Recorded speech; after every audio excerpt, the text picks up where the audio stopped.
Yo, yo, yo, what is going on, everybody? And welcome back to the greatest combat sports and culture show in the entire universe, the Fight Podcast. I'm your host, SERG VICENTE, and I told you guys, man, we're bringing the heat for you guys each and every week. So, my guest today is a UFC pioneer, he's a coach, he's a philosopher, he's a TV personality, he's a thespian, even.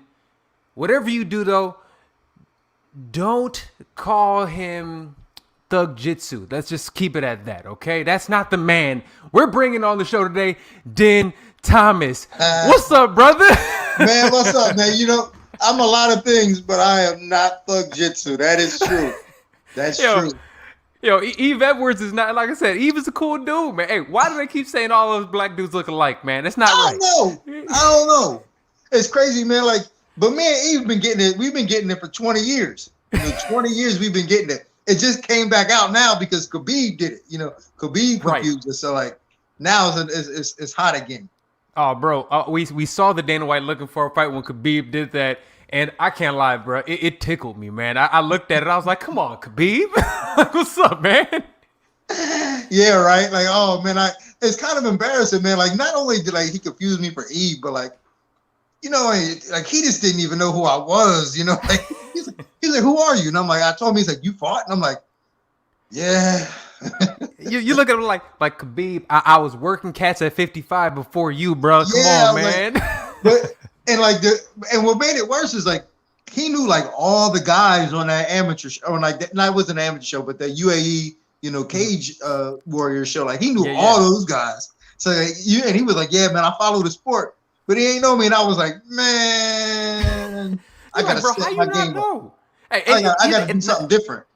I was like, dude, I'm on Dana White looking for a fight. What do you mean you don't know me? Yeah, I gotta do something different.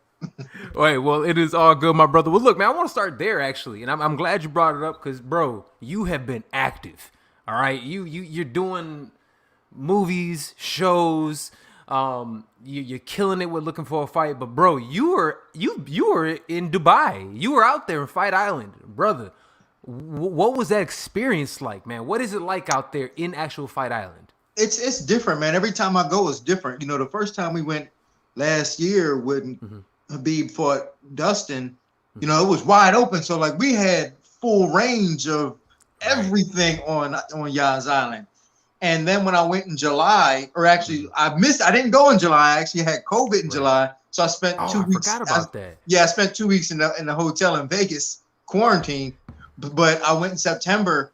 And so in September, the Fight Island was, you could leave the hotel. It was like a small area. It had like a beach and 3 hotels you can kind of, and a basketball court you can kind of travel to.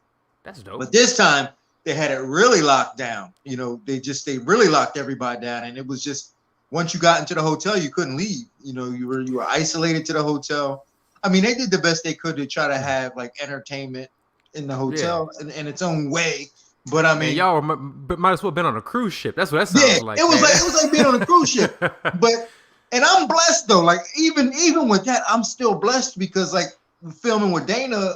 Like I was able to leave a couple times, so I got to go out a couple times, and like, I don't know, man. I'm just blessed to be in the position I am, man. Like, I know a lot of people want that spot, and like I don't know how I got it. I'm just taking advantage of it. Well, fam, you're good at it. You know what I'm saying? Yeah. And I'm not just saying it to say it, bro. Like it is. You are the highlight of that show to me. You and Matt Serra together are just comedy gold, fam. Like we don't even need Dana for the show. Like just bring him on when it's time for like the fights to start. He can come at, hey guys, I'm picking this guy. Bring him. Just let you and Matt run around town and kick it. That would be a lot of fun. That would be fun. Dude, it's great, man. Well, look, you were at the fights this weekend. What is the energy like? And yes, it was only 2,000 people, but dude, the energy was thick. Watching that fight this weekend, man. How was it for that McGregor-Poirier card, man? And I want to get into it, but how was that feeling getting into that this week? Man, it was exciting. I mean, it really was. Like, it was exciting, man. Like, just something about, like, when Conor fights, man, he brings an energy with him. And he brings a lot to the table. I mean, he makes a lot of money, but he's earned that. You know what I mean? It's not like he didn't earn it. Like he Facts. brings a lot of energy, a lot of attention to everything that he does. And that fight, man, not only from a sense of like it's exciting to watch him fight and to experience a Conor McGregor fight, but the idea of like you didn't know it was going to happen. You know, like right. just you like, and then the fashion that it did happen was like surprising. Like Dustin knocking him out in a second. Like it was all like exciting because like first off, like just the idea, the allure of Conor McGregor, and then like Dustin Poirier getting a rematch, and he's ready, and like I'm just excited to see what was going to happen. And then Dustin knocks him out, and it's like, oh my god. And then even prior to that, Michael Chandler coming to the UFC, like it's just like it was a really big night, man, for the UFC.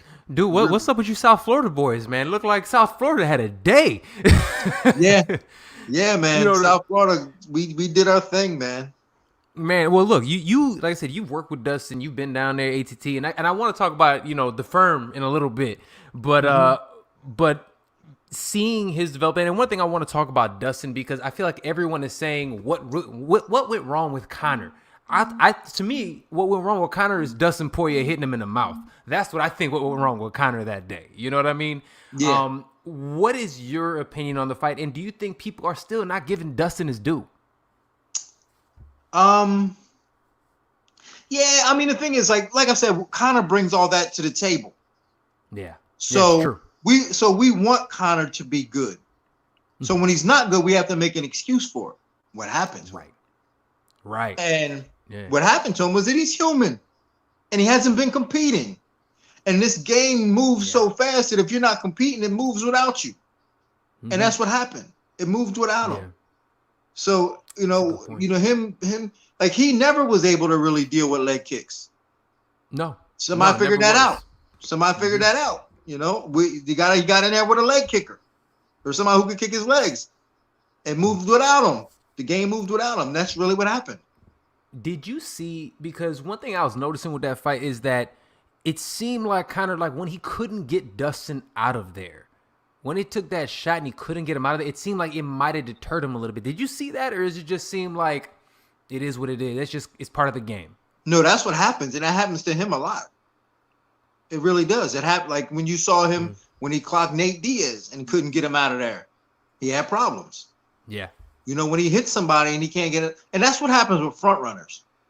Well, front runners have a tendency to be like that. Like they need something to reassure how great they are. And don't get me wrong, I'm not taking away from Conor's greatness. He's a great fighter, but they need that reassurance to know how great they are. Like they need to be able to hit somebody and do damage, but when they don't do the damage, they're like, oh no, now what? And that's what happened.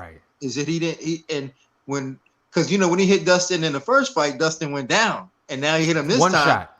Yeah, and this time he hit him, and Dustin's talking trash to him. You know, Dustin told me pointing at him, countering him. That had an effect on him. I mean, it's the same thing really what happened with Greg Hardy a couple weeks ago. You know, he's beating up on Marcin Tybura, and that dude's like still walking forward, and Greg is like, uh-oh. Dude, Tybura is a zombie. I couldn't believe some of the shots he took in that first round. I was over there like, God, Greg's killing this dude. This is gonna be an easy night. And then dude kept coming, and Greg panicked, and he got tired. You know, that's what happens when you're not prepared for that. You get tired. Yeah, and Greg, and one thing I will say about Greg is that his game has developed a lot in the last year. Because if you told me watching him a year ago and watching him even in that first round, that's a totally different dude. Yeah, that's definitely his striking looks good. And I mean, dude, it's just it's just time in the cage in the game, feeling that. I'm sure he'll be back just fine, man. But I want to talk to you about, bro. What's the firm, man? What more can we see from the squad, man? I see you out there doing your thing. Y'all got Rev gear. Y'all doing your, you got Shorty out there. It seems like you have a lot of fun. What is going on with the firm? What is the firm, and what does the team look like they're doing? I mean, we're just dedicated to our craft, man, and that's it. And I kind of want to be like, I want to be like MMA's version of Danaher, what John Danaher did for jiu-jitsu with the death squad. You know what I'm saying? Like, Mm-hmm. you know, he's got the Gordon Ryan and Gary Tonin and those guys representing strongly. And that's kind of what I want for MMA in the terms of like just a small group of killers, just a small group, and we doing our thing. I mean, it's not gonna be easy. It's not gonna be an overnight process. We gotta take our lumps, but that's what I want. And you know, and as long as Shorty and Jillian, and I got another dude, David Evans, be coming through, and Keith Speed coming through. So like, as long as they stay dedicated and we keep learning and keep getting better, like that's the key, is that we're just gonna keep growing and just keep getting better. And so, and that's what I want. I don't want a big team. I just want a small group of guys that just kill. I love that, because I was going to ask you about that, because it's funny when you think you've been in the big teams, and then you're seeing certain fighters. Boxing has done this in the past, but when they start having those smaller teams, what do you feel like there's a benefit for both? Because people have like Iron Trapper Zion over here, and there's more like one-on-one attention on this side. Is there a better, worse? It's not. It's all about what you need. You know, it's like building making a cake. You know, it's like you could put chocolate, you could put strawberries, you could put, you know, more sugar, less sugar. It's all about what you need and what you desire, and everybody's a little different. So like, hold on for 1 second, my brother. We lost your audio for some reason. You there? 1 second. Can you hear me okay? Yeah, I can hear you. You can hear me? Give me one moment. Oh no. Let's try one more time. Let's see. Settings. Sorry about that, guys. We'll get it going. All of a sudden, our audio started acting real funky. Give me 2 seconds.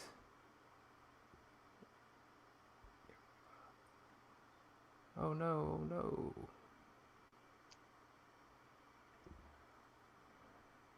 All right. Let's see. Sorry about that, brother. No. There you go. Bomb. There he is. Back? He's back. Yes, sir. Back? Yes, sir. No, I was just saying, in terms of like big teams, small groups, like it's all a matter of what you need at the time. And it's always, it could be different. And everybody's different. Some people need more partners or need bodies to work with. Some people need more private attention. But the thing that I'm doing now with my group is that I'm giving them private attention, then I'm taking them to bodies. I mean, it's not convenient. It's not convenient. But one thing I learned about this game, and I was just thinking about this the other day, is that when training becomes convenient, that's when people lose their edge. Right? So like, well, it's funny you say that. You got some people flying to Portugal, kicking it in yachts. Yeah.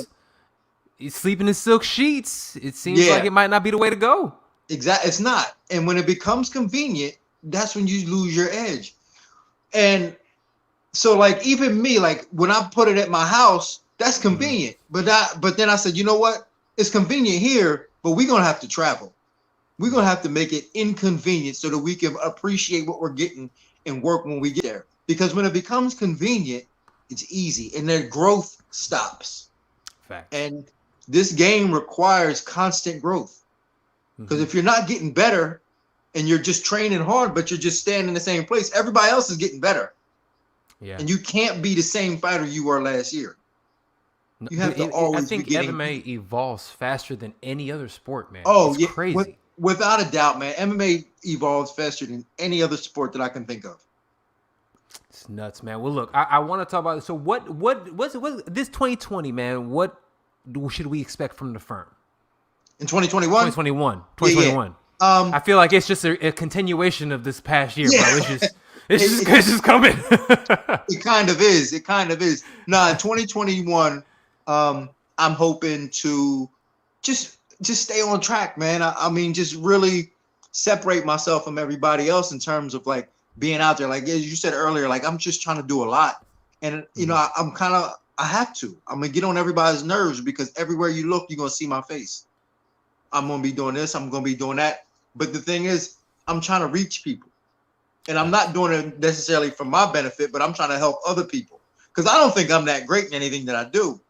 But if I can inspire if I can inspire somebody who's better than me to do something great, then that's what I want to do.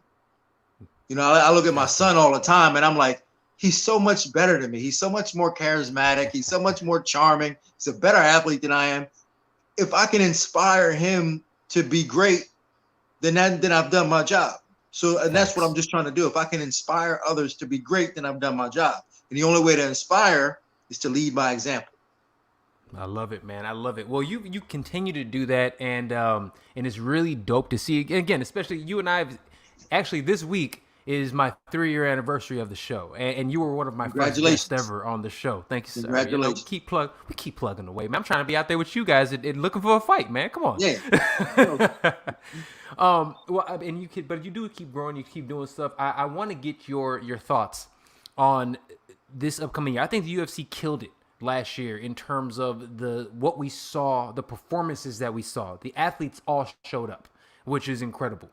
This year, what are we going to see? Like, what big matchups are you most looking forward to? I'm looking forward to seeing John Jones at heavyweight. Yeah. I'm looking forward to seeing how he does at heavyweight, and like maybe John Jones, you know, either Francis or John Jones, Stipe.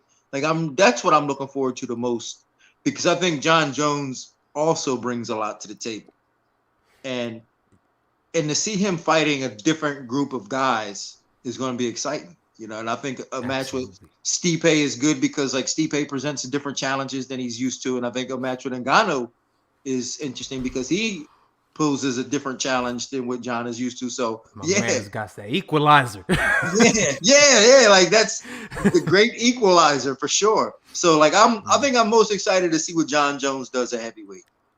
Absolutely. You know, it's funny you say that. And I was talking about John with a couple of buddies of mine recently.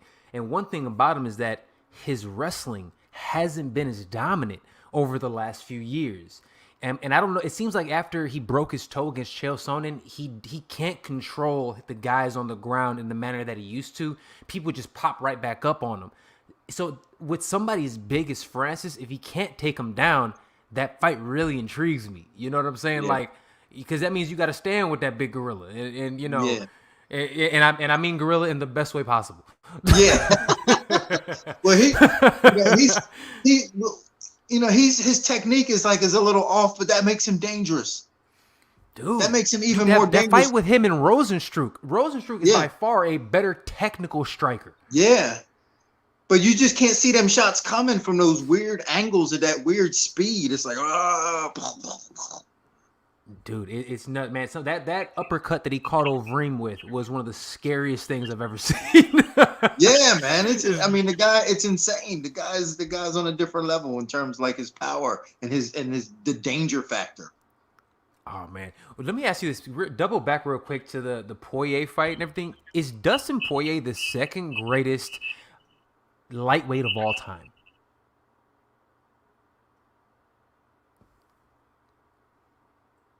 Hold, froze up for a second, my brother.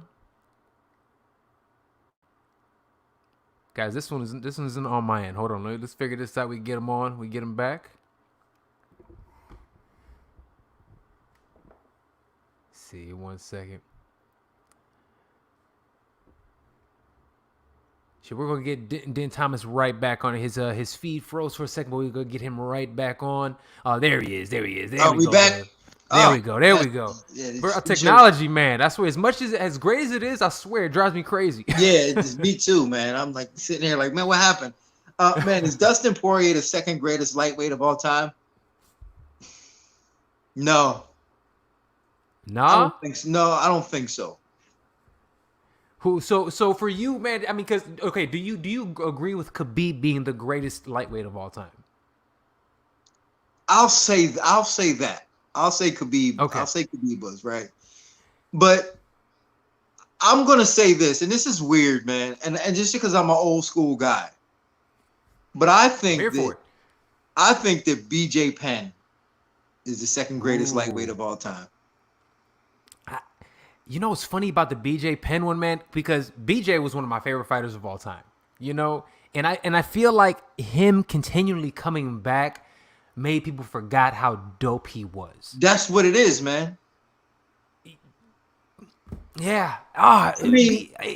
Yeah. It's all relative. In his prime. Yeah, in his prime though. It's relative, right? It's all relative. Mm-hmm. So think of it, the relativity of it. Like when you look at BJ's resume, the dudes that he beat up, those fights weren't even close.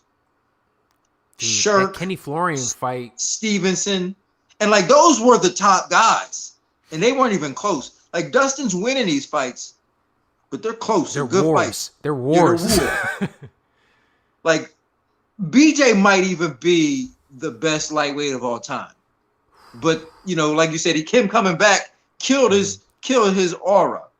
Yeah. So you got to give it to Khabib, but then you got to go second. I got to go BJ. Because you really cannot take away, dude, being the youngest American to get a black belt and win the way he won that's incredible. So I hear you got to give him his props, and I think all of us are a little bit of how do you call it, recency bias. So yeah, recency bias. Yeah. I mean, Dustin's up there. Don't get me wrong, Dustin's up there. But if you were, his resume's crazy. Yeah. But if you were back in our era and you knew how good BJ was, you wouldn't be saying that. You know what I'm saying? You'd be like, man, you're right. BJ was shit. He was killing people. Killing. Do you forget BJ Penn went up and fought Lyoto Machida at heavyweight? Yes, that's what I'm talking about. He ran out of options and went up in weight and fought Lyoto Machida. Dude, he looked like a meatball and he was throwing bombs. Yeah. And then he beat Matt Hughes for the belt. Come on, knocked man. Him out. Yeah. It's pretty. You really forget about those. And here's the thing. Those first couple rounds with George, that first time he fought were scary for George. Yeah, man, for sure.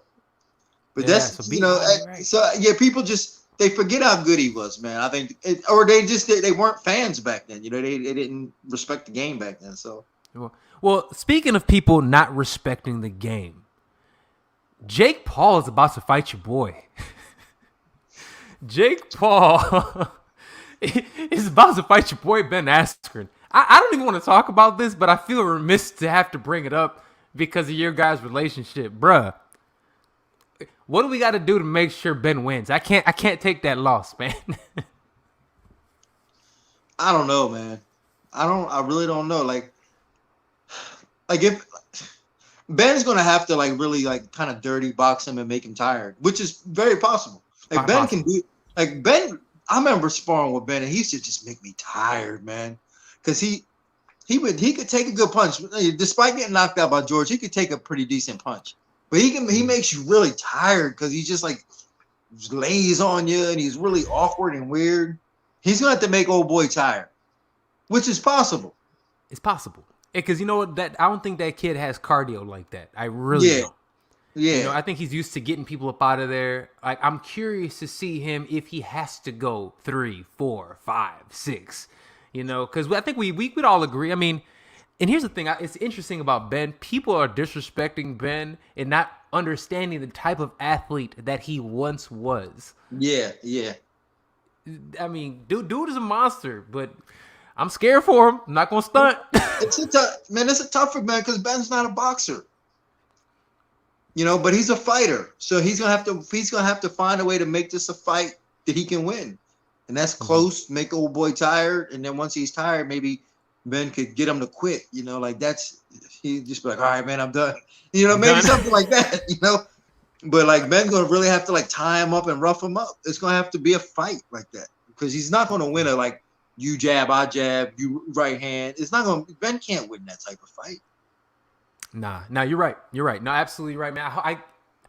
I hate to say I'm looking forward to it, but it's like I'm looking forward to it like you see in a car accident. You're like, oh, I don't want to watch, but I'm watching. It's a car accident for sure, man. I gotta watch it, but I'm scared, man, because all of MMA is kind of riding on this, man. It's crazy because they're going to associate Ben with being an MMA guy, MMA striker, but it's like, dude, he could have picked anybody. Yoel Romero was free. Yoel called him out. And that dude was quiet when it came to Yoel. Anthony Pettis is free. You know what I'm saying? Get one of these guys. Amanda Nunes is free. Yeah, get somebody else. Don't take Ben Askren. Straight up, yeah. But you know what he's doing. We all know what he's doing. You know what I'm saying? He's trying to look good. I get it, man. All right, brother. I appreciate your time as always. A couple one more before we get you out of here. In terms of what do you think the ceiling is for Israel Adesanya? Man, I watched him fight live on Fight Island last time, and it was one of the most impressive against Paulo Costa. And it was one of the most impressive performances I've ever seen.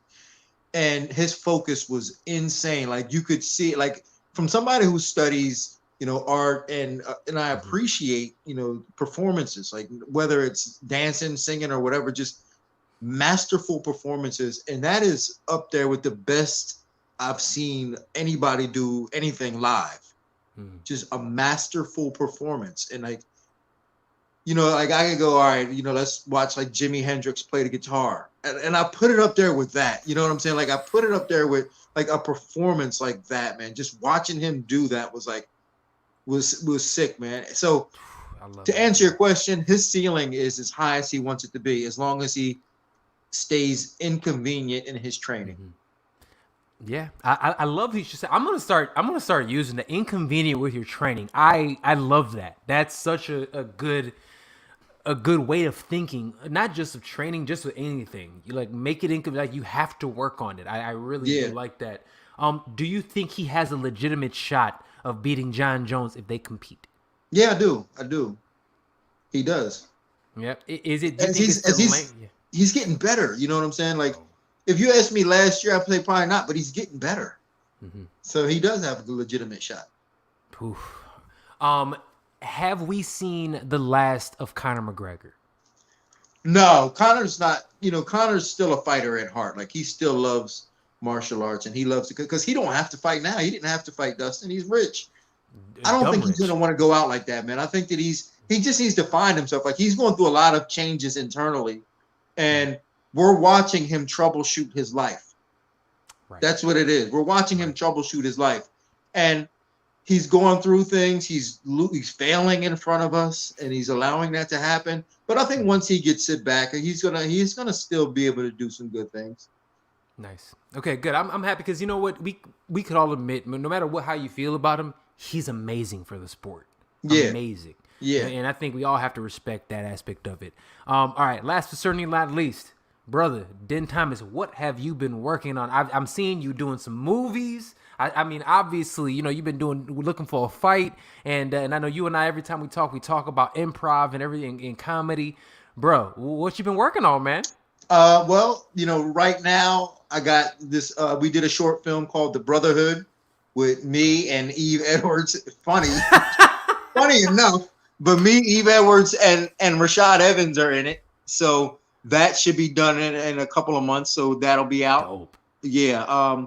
The Dean Diaries that the UFC is producing for me just kind of follows me around doing not really dumb stuff, but the dumb stuff is on Looking for a Fight. This is a little bit more educational. So I got the Dean Diaries. Then my radio show. I'm at work right now in my ESPN West Palm studios. So like, that's sick. Still doing the radio show. Man. And then I got Jillian Robertson has a fight coming up on the 13th of February. Shorty's still with Brave, so Shorty Torres is gonna be fighting in Brave. So like I'm staying busy, man. I'm gonna keep going. I just finished my bike ride. I did a bike ride for charity for men's mental health. I rode all across the state of Florida, supporting a charity called Heads Up Guys. That's amazing. That supports men's mental health. So I'm looking to do another ride soon before it gets too hot. I might do Jacksonville to Miami or something. I don't know yet, but I'm looking to do another ride. Yeah. But that's amazing, bro. Yeah. Well, I appreciate you as always, man. That let everybody know where to find you, man. Where do they find a legend? And you can find me on all my social media apps at Dean Thomas.